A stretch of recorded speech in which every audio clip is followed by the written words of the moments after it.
Prepara tu corazón, abre tu mente y toma tu Biblia. Vamos juntos a explorar lo que realmente está escrito en la palabra de Dios y lo que es solo tradición popular. Pero, antes de empezar, quería contarte que este canal es de enseñanza y ayudamos a otros a caminar al lado de Dios. Tú también puedes ser parte de esta misión. Suscríbete a este canal y escribe un amén en los comentarios como señal de tu fe. Así estarás ayudándome a llegar a muchas más personas con el mensaje del amor y la sabiduría de Dios, y sé que serás grandemente bendecido por ello. Juntos, podemos ser instrumentos del amor de Dios. Recuerda, grandes cosas hizo el Señor por nosotros, y por eso estamos alegres. Salmos 126:3. Vamos a difundir esta alegría. 1. La manzana del pecado original. Cuando pensamos en el jardín del Edén, una de las primeras imágenes que nos viene a la mente es Eva mordiendo una manzana roja y jugosa, ¿verdad? Esta escena ha sido retratada en innumerables pinturas, películas y libros a lo largo de los siglos. Pero, ¿sabías que en algún momento la Biblia menciona que el fruto prohibido era una manzana? En Génesis capítulo 3, versículo 6, solo encontramos la mención al fruto del árbol.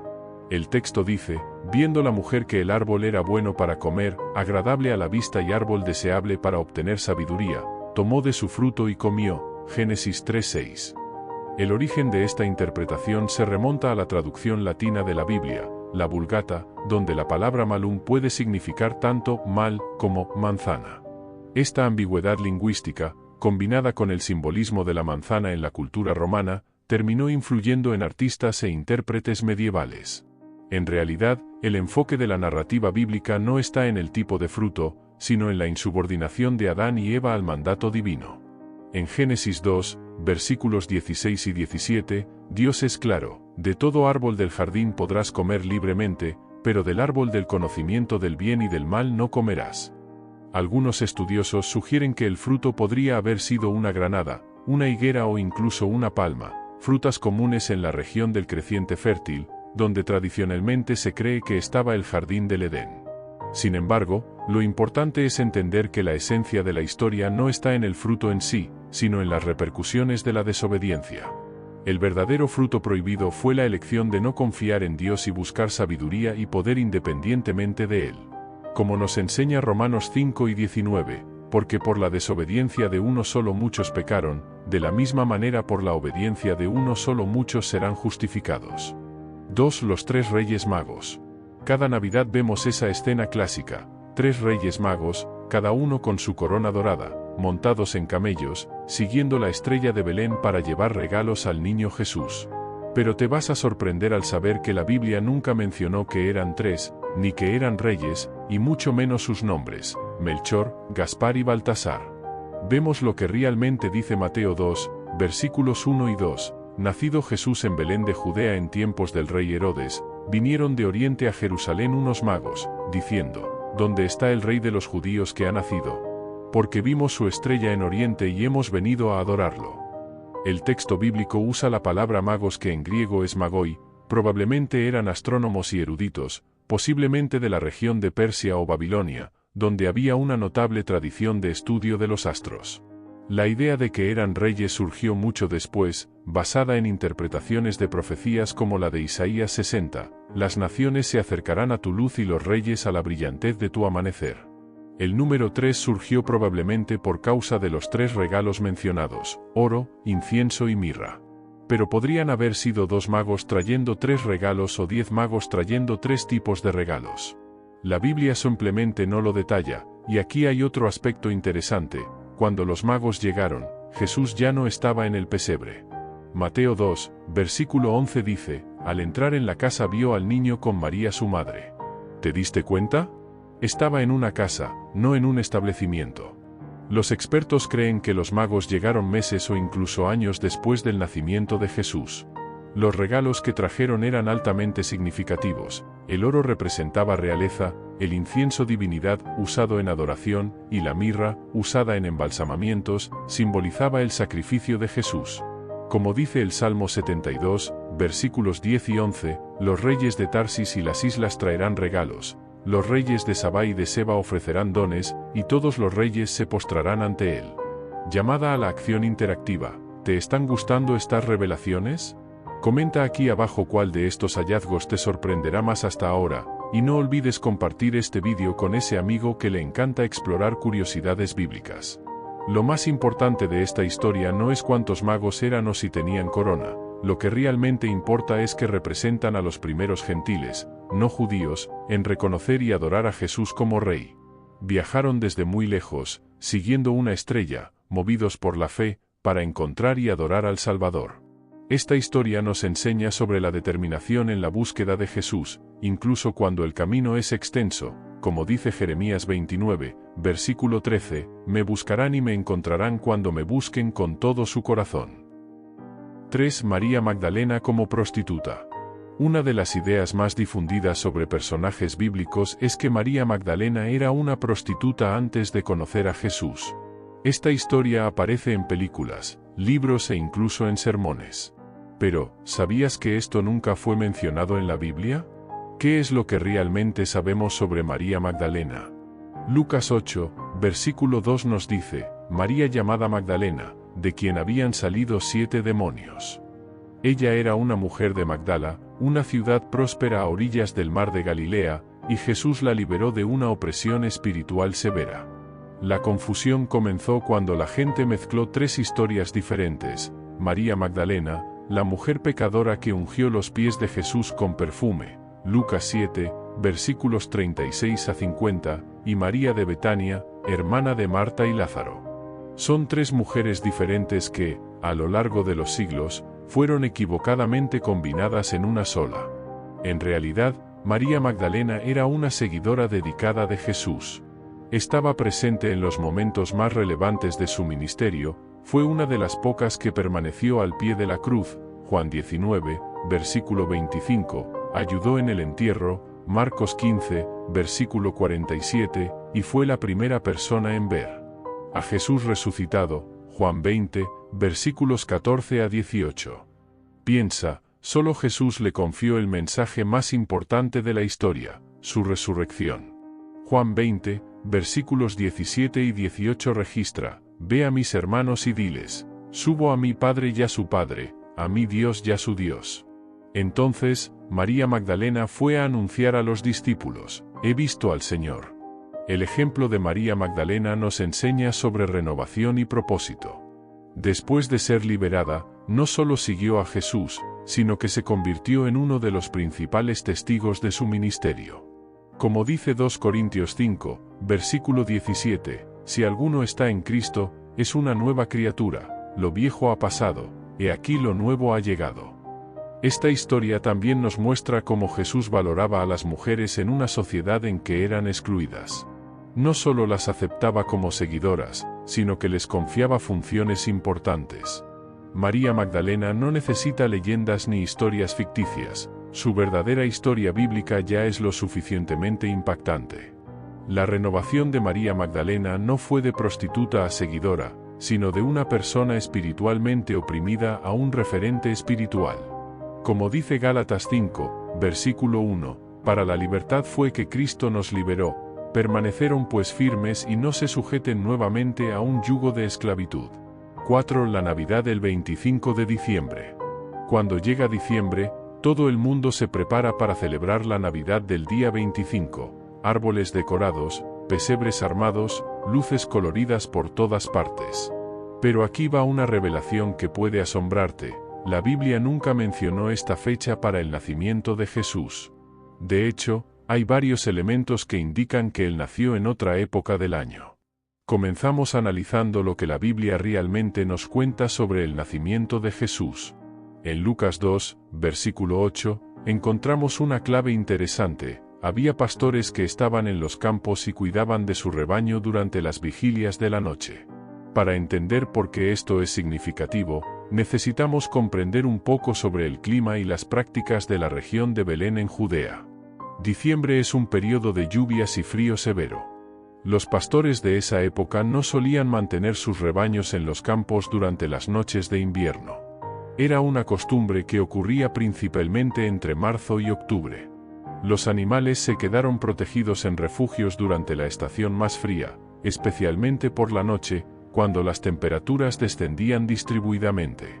Por favor, revise si está suscrito y activa las notificaciones haciendo clic en la campana. Deja un amén en los comentarios, serás bendecido y este acto de fe tuyo permite que el mensaje llegue a más personas, gracias. Otro detalle revelador está en Lucas 2, versículos 1 al 3, cuando menciona el censo ordenado por César Augusto.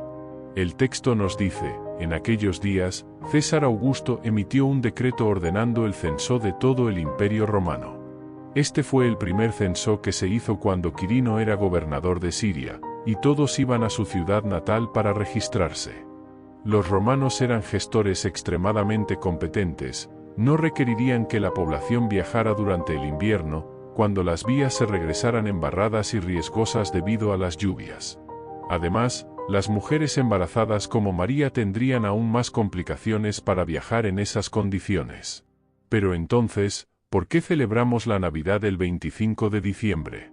La historia detrás de esta elección es cautivante y nos lleva de regreso al siglo VI después de Cristo. En esa época, el Imperio Romano celebraba una importante festividad pagana llamada Dies Natalis Solis Invicti, el nacimiento del Sol Invencible, justamente el día 25 de diciembre. Esta fiesta del Sol Invencible era especialmente importante en el Imperio Romano porque marcaba el solsticio de invierno, cuando los días comenzaban a extenderse nuevamente. Los romanos creían que el sol revivía, venciendo la oscuridad del invierno. Era una celebración llena de emblemas, banquetes e intercambio de obsequios. Cuando el cristianismo se convirtió en la religión oficial del Imperio Romano, la Iglesia enfrentó un reto interesante: cómo lidiar con todas estas festividades paganas profundamente arraigadas en la cultura popular. La estrategia adoptada fue cristianizar estas celebraciones, otorgándoles nuevos significados cristianos. El Papa Julio, y en el año 350 después de Cristo, instituyó el 25 de diciembre como fecha del nacimiento de Jesús. Fue una elección estratégica. En lugar de intentar erradicar una fiesta popular, la Iglesia transformó su simbolismo.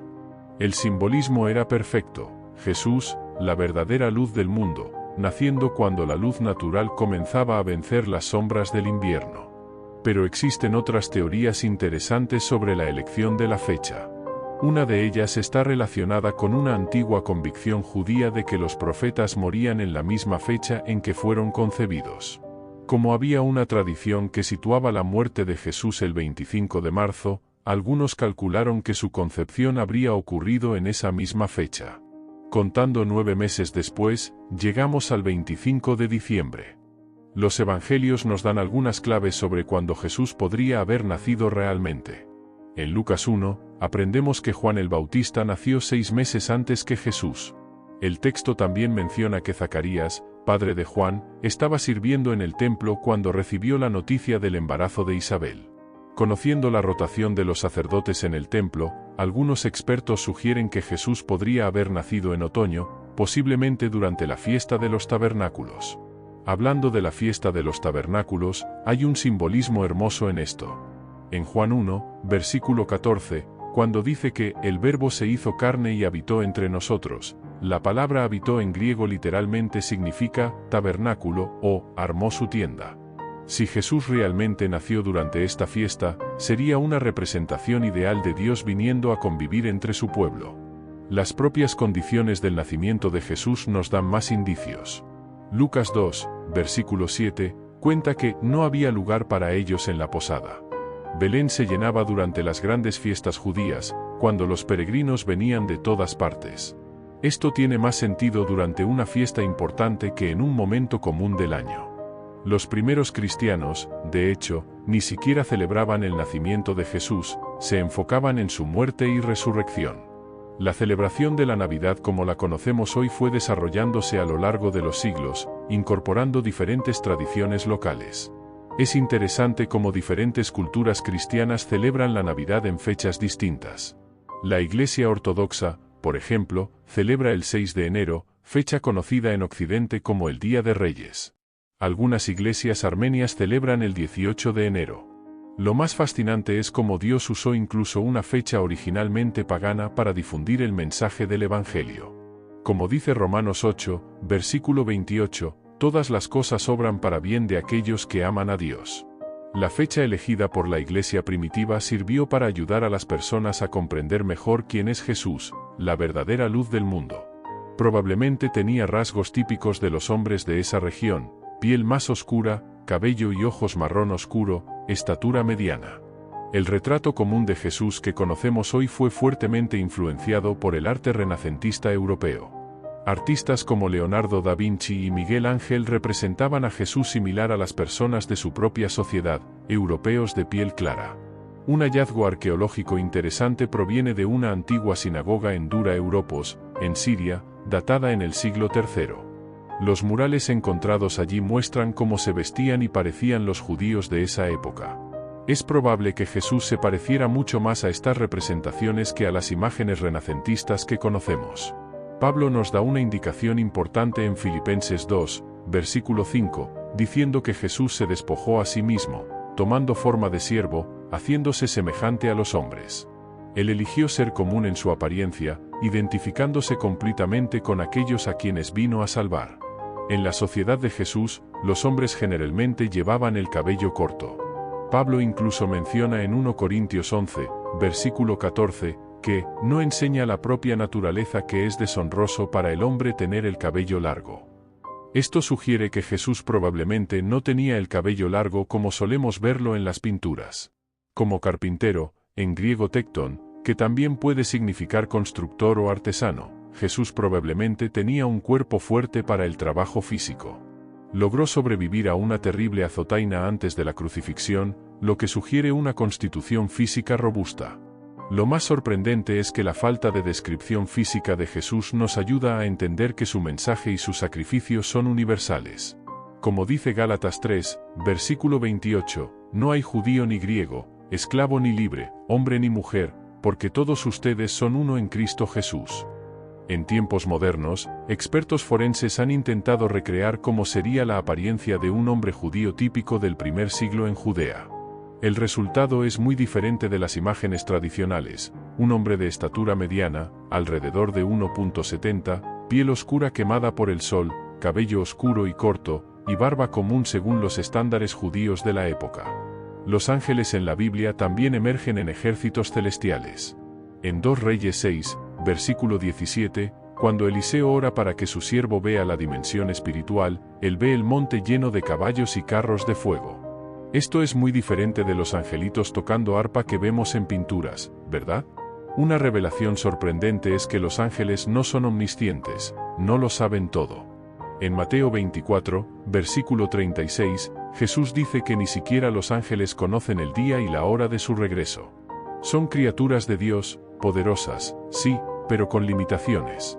La Biblia también nos enseña que existe un número incontable de ángeles. En Hebreos 12, versículo 22, se habla de millas de ángeles. En Apocalipsis 5, versículo 11, Juan ve millones y millas de ellos. Es un ejército celestial inmenso. Lo más importante de todo esto es comprender que los ángeles, independientemente de cómo los concebimos, son siervos de Dios enviados para ayudarnos en nuestro camino hacia la salvación.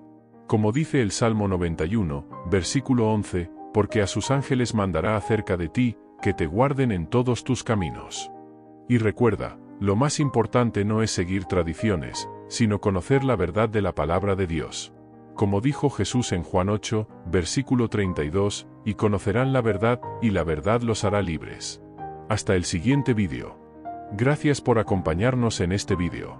Esperamos que las reflexiones, enseñanzas y oraciones compartidas hoy hayan sido de inspiración y te ayuden a fortalecer tu relación con Dios. Recuerda que en cada paso de tu camino espiritual, Él está contigo, guiándote y brindándote paz. Si este contenido ha tocado tu corazón y deseas seguir profundizando en tu fe, comparte este mensaje y suscríbete si amas a Dios. Aquí, juntos seguiremos creciendo, aprendiendo y avanzando en este hermoso sendero espiritual. Te esperamos en el próximo vídeo. Que Dios te bendiga y te acompañe siempre. Hasta pronto.